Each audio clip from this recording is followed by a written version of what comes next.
রুটি তরকারি খেতে ভালো না লাগলে এই রেসিপিটা বানিয়ে দেখতে পারেন। সেই একই উপকরণই লাগবে। প্রথমে আটা নিতে হবে, অল্প একটু লবণ দিতে হবে। খুব ভালো করে মিশিয়ে অল্প অল্প জল দিয়ে একটা ডো রেডি করতে হবে। ডোটা থেকে এরকমই দুটো বড় সাইজের লেচি কেটে নিতে হবে।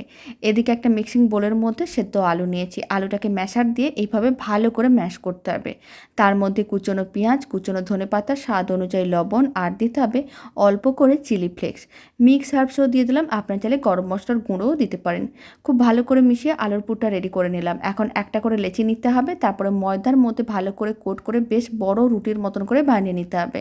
এখন আলুর পুরটা দিয়ে ভালো করে চারিদিকে ছড়িয়ে নিতে হবে। এইভাবেই কিন্তু আলুর পুরটা চারিদিকে ছড়িয়ে নেওয়ার পরে তারপরে রোল করে নিতে হবে।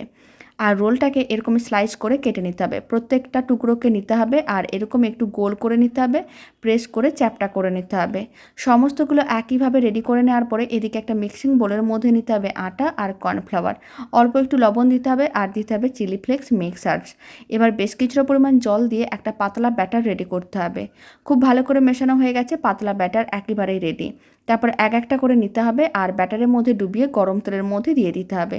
তারপরেই উল্টে পাল্টে লাল লাল করে ভেজে নিতে হবে। ফ্লেমটা মিডিয়ামেই রাখতে হবে। বেশ লাল লাল করে ভেজে নিলে ওপরটা কিন্তু অনেক বেশি ক্রিস্পি হবে আর খেতেও ভালো লাগবে। বাড়িতে বানিয়ে দেখতে পারেন, একই উপকরণ দিয়ে বানানো যায়, তবে খেতে অনেক বেশি ভালো হয়।